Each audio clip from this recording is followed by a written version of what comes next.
Hello everybody, welcome back to Unobtained. It's me, Puff, and today is a very special day. Not only did I hit 10,000 subscribers the other day, but we're at episode 40 of Unobtained. And something that I promise you guys is every 10 episodes I provide a world download.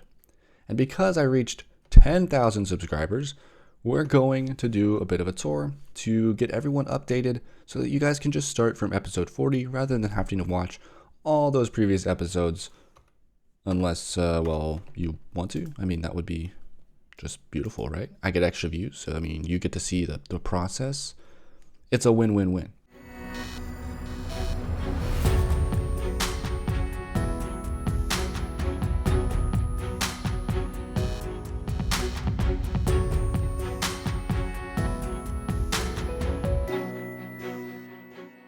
This here is the museum, and this is something that has been in the world for quite a while. From I think episode 5 is when I started it. And yeah, it's got the whip in the front, which is work in progress, and indeed it is a sign that tells the truth because yeah, it just does. We're always working on this thing. It's always evolving, and it's always something that I'm somewhat proud of and then somewhat disappointed with at the same time. Anyways, let's check out some of these unobtainables that we got so you can kind of get a little bit of perspective. So right here is one of my favorite, just simple ones. Efficiency 3, Fortune 2, Unbreaking 3, and Silk Touch 1. Do you see it? Yeah, Fortune and Silk Touch on the same pick. Pretty cool. The craziest thing was getting level 50 to enchant it on a enchantment table. It took me hours. I don't want to repeat this ever. This is the end portal frame, beta 1.9 pre-3, episode 3, and all we had to do was blow up an end portal, and it was pretty cool. If you guys want to check out that episode, it's a really good one, I personally think. Down here is the central hallway. This is going to be housing most of our just basic unobtainables that I don't really have an exhibit idea for yet. So right here we get some fire items. Everything else got deleted already, unfortunately, but we got fire items. We got Bedrock from test build 3, but we're going to get it in another way. It's going to be fun. Over here we have the 1x1 nether portal item. Beautiful. We got this in episode 17 if you're interested. And over here we got the shrub. It's a cool thing. Check this out. It says it's a shrub. It's really interesting. Normally you can only place these on sand, but in this version you can place them pretty much anywhere. Nice. Oh, and they're a pixel lower.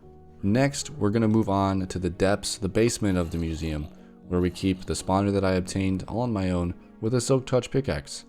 I know usually it's impossible, but in beta 1.9 pre-release 4, it was not. Check it out. Nice. Now these seem like regular furnaces, but they're not because they have not things that are supposed to be in furnaces, I guess. Whoa, this is an interesting recipe.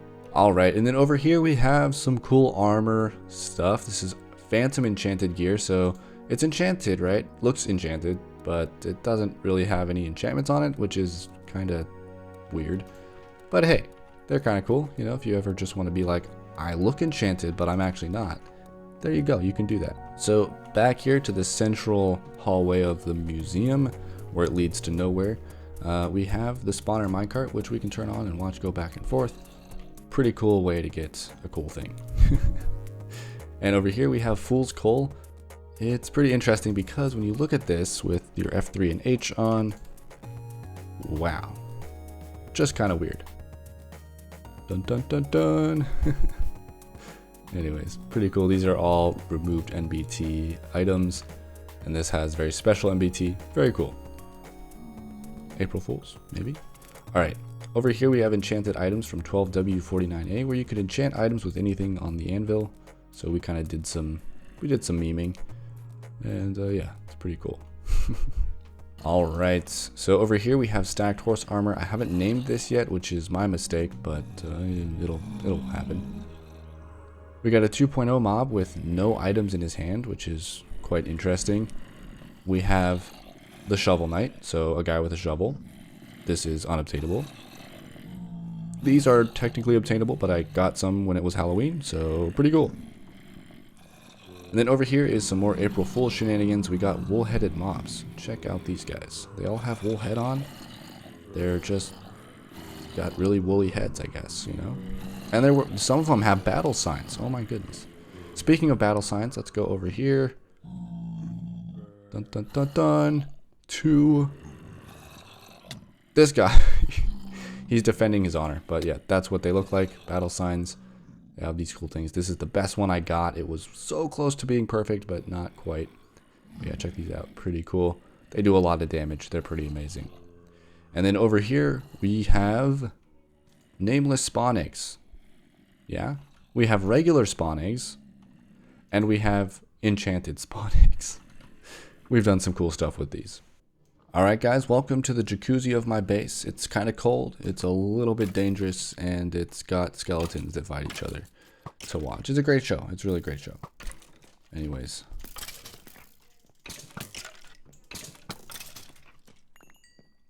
This is essentially the area that we started in at the very beginning of the world. This is one of the first things we built was this room here and the sugarcane farm here, which still works by the way. It's just not that great. And then over here, of course, is how to get up and down, but we used this ladder for the longest time. Over here, we got some ice that we gathered in beta 1.9 pre 4. Yeah. Pretty good. And this has got some stuff that we got in 11W49A. All the discs. I like my music.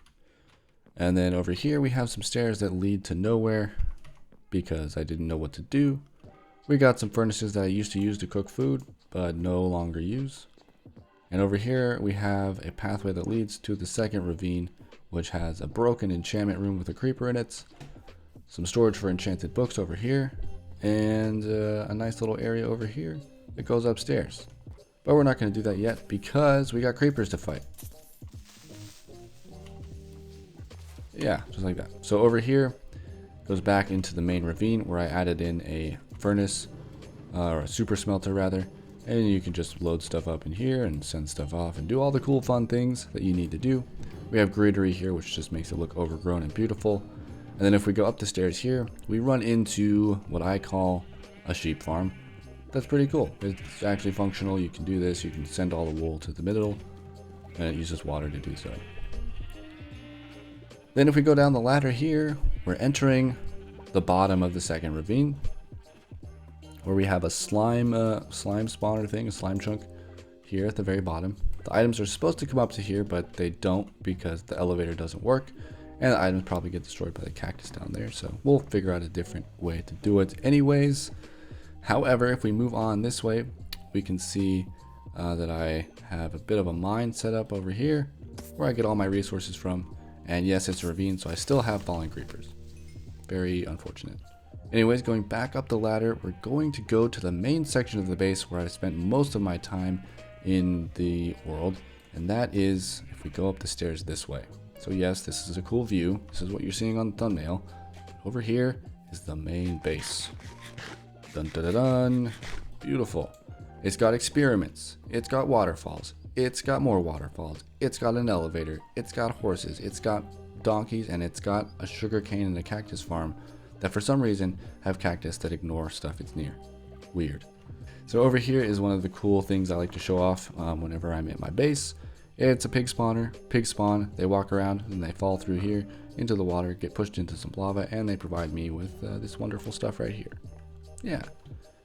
Is it ethical? I don't think so. Is it tasty? Yes. Over here we have my main storage room, which has... It's a storage room. Manually sorted, yeah, it is what it is. And then if you didn't notice already, this used to be a ravine, but it's now turned into a river that I put glass on so we can look up, and it looks pretty cool. I really think it's a cool aesthetic. It looks amazing. It's pretty fun. Yeah, so that's how I'm doing it. All right, guys, this is Area 51. This is an area of the world that I sometimes just don't ever show off, and it's kind of forgettable. But this area is for relics of the past is essentially the theme behind it. So these things did something special in a specific version, but now they don't do really anything.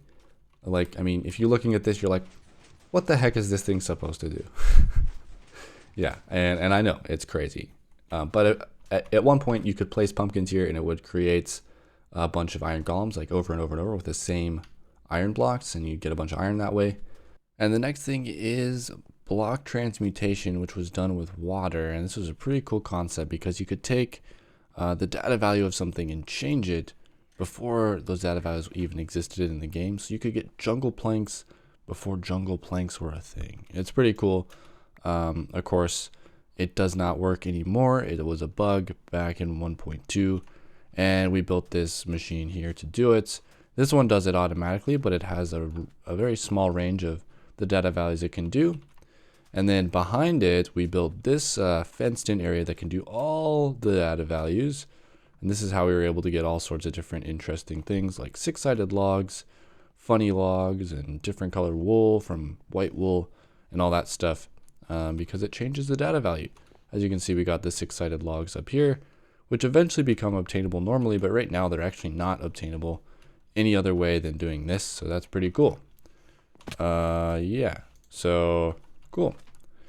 And then over here, the final thing in Area 51 is a sand duplicator. We built this when we were working on that big old tower. And yeah, this actually duplicates sand. It doesn't work anymore, I don't think. Maybe, let's see. I wonder if it works. I don't think so. Well, let's try. Yeah, no, it doesn't work anymore. Anyways, yeah. So this thing was a machine that was able to duplicate sand by pistons pushing it. And it was a weird timing thing in the game. Let's have a look at what's going on here so you can see. Yeah, so what you're seeing is a weird system of things. And for some reason, these pistons aren't even activating down here. I have no idea why. I think maybe there's, who knows, a bug stopped it from working. But yeah, this sand here would get pushed up by the sticky pistons here, and this would push it over because it would duplicate it because of the way it was being pulsed. It's pretty interesting. If you want to check out the original episode, you can go ahead and do that. It was made a while ago, but it was a fun episode to do and really crazy on how it works. And now we're at the overworld portion of my base where it says unobtained. Yes, we built a sign to tell us where are we at.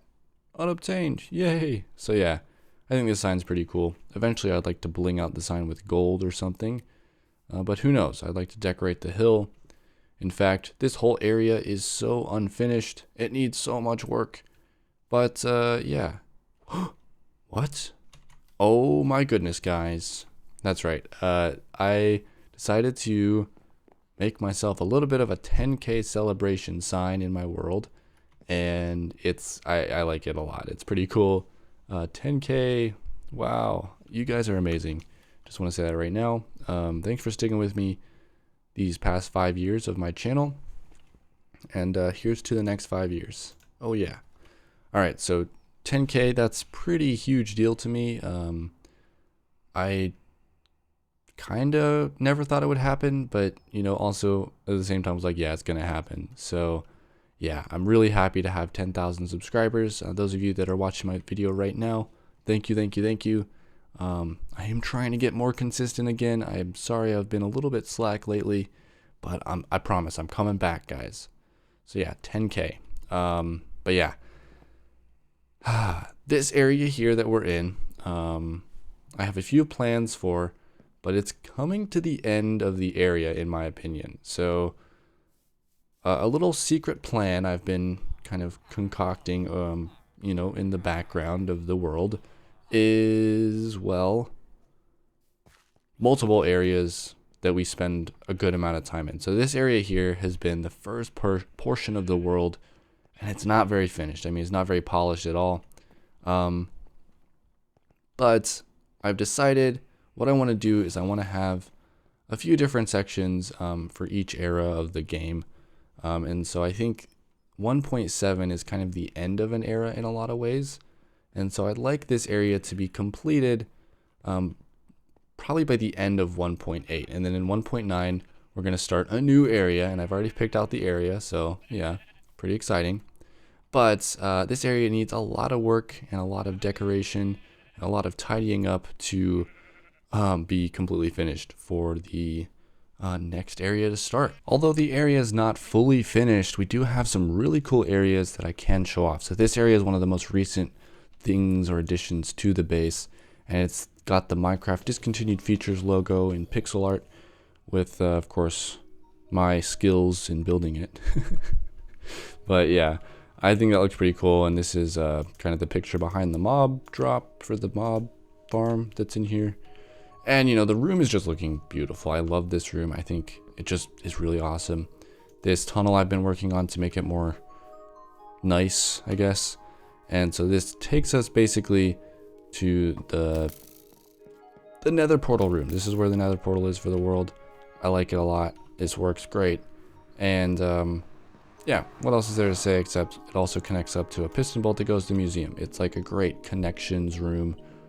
It looks beautiful, and I'm just quite proud of it. So although we have a lot to finish, we also have a lot of cool stuff that I really like about this base, and I'm really excited to get it to a point where I can call it, you know, kind of finished, and then we can start the new area and start all over again, kind of, but not really, because we'll have access to this area. The last thing there is to show is the nether hub with water in the nether.